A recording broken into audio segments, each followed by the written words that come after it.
கர்த்தர் நல்லவர், அவர் கிருபை என்றும் உள்ளது. ஆண்டவராகிய இயேசு கிறிஸ்துவின் நாமத்தினால் உங்கள் ஒவ்வொருவருக்கும் அன்பின் வாழ்த்துக்கள். இன்று டிசம்பர் மாதம் 2ஆம் தேதி. இந்த நாள் உங்களுக்கு ஆசீர்வாதமான நாளாக இருப்பதாக. பிரியமானவர்களே, இந்த டிசம்பர் மாதம் முழுவதிலும் நாம் விசேஷமாக கர்த்தரை நன்றாய் துதிப்போம். உங்களுக்கு எப்போல்லாம் நேரம் இருக்கோ அப்போல்லாம் ஆண்டவர் சமூகத்தில் உட்கார்ந்து நல்லா கைத்தட்டி பாடல்களை பாடி கர்த்தரை ஸ்தோத்திரம் பண்ணுங்க.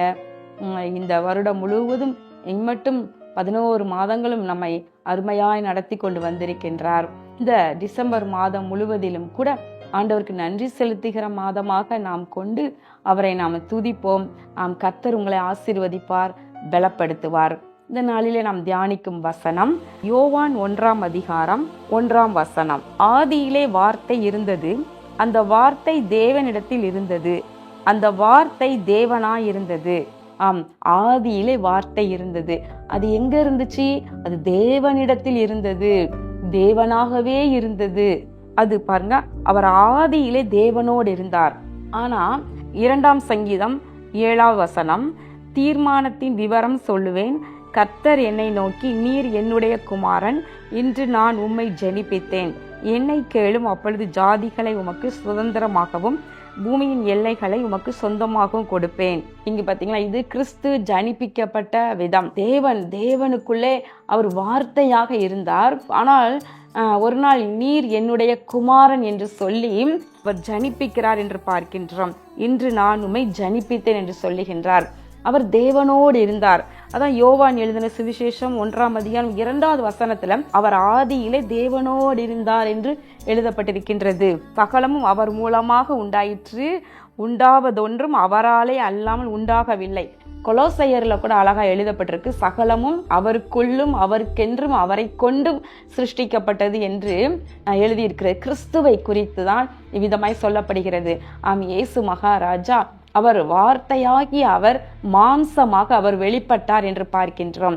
ஆதியிலே ஆதாம் ஏவாள் பாவத்தில் விழுந்த பொழுது ஆதியாகமம் 3ஆவது அதிகாரம் 15வது வசனத்தில் தேவன் சொல்லுகின்றார், உனக்கும் ஸ்திரீக்கும் உன் வித்துக்கும் அவள் வித்துக்கும் பகை உண்டாக்குவேன்.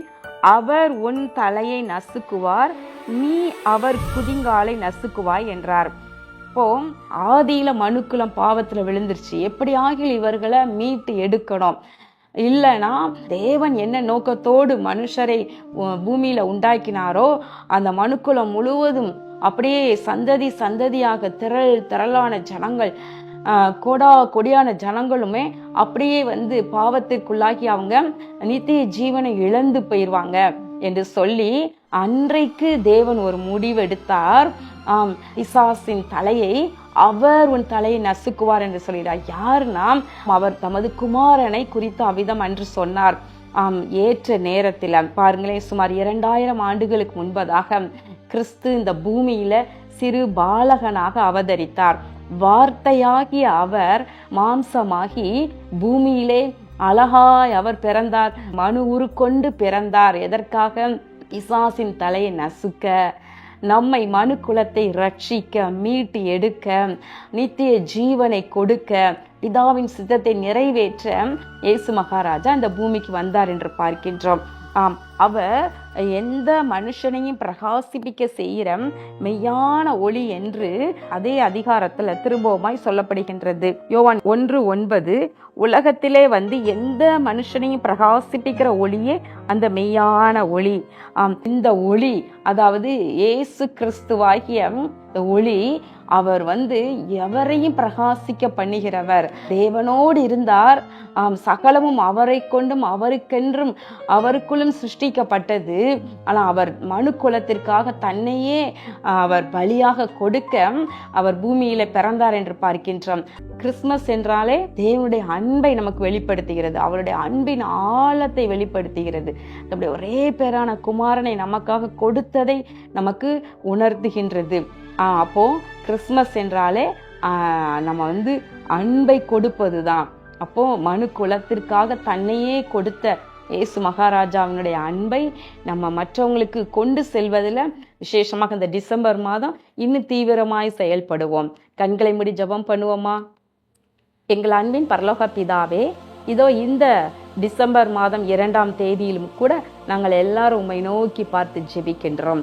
இது அந்த டிசம்பர் என்றாலே கிறிஸ்துவின் பிறப்பை நாங்கள் நினைவு கூர்ந்து ஆண்டவரே கர்த்தரை மகிமைப்படுத்துகிற இந்த மாதத்தில் ஆண்டவரே கிறிஸ்மஸ் கேரல்ஸ் மற்றும் ஆண்டவரே பலவிதமான நிகழ்ச்சிகளை கொண்டு அவருடைய சுவிசேஷத்தை அறிவிக்க ஆண்டவரே எல்லாரும் முயன்று நிற்கிற இந்த நாட்களில் நீர் உடைய பிள்ளைகளை நீர் நினைப்பீராக, ஒவ்வொருவரையும் ஆசீர்வதிப்பீராக. இயேசு கிறிஸ்துவின் நாமத்தினாலே வேண்டிக் கொள்கிறேன் நல்ல பிதாவே, ஆமேன். கர்த்தர் உங்களை ஆசீர்வதிப்பாராக. ஆமேன்.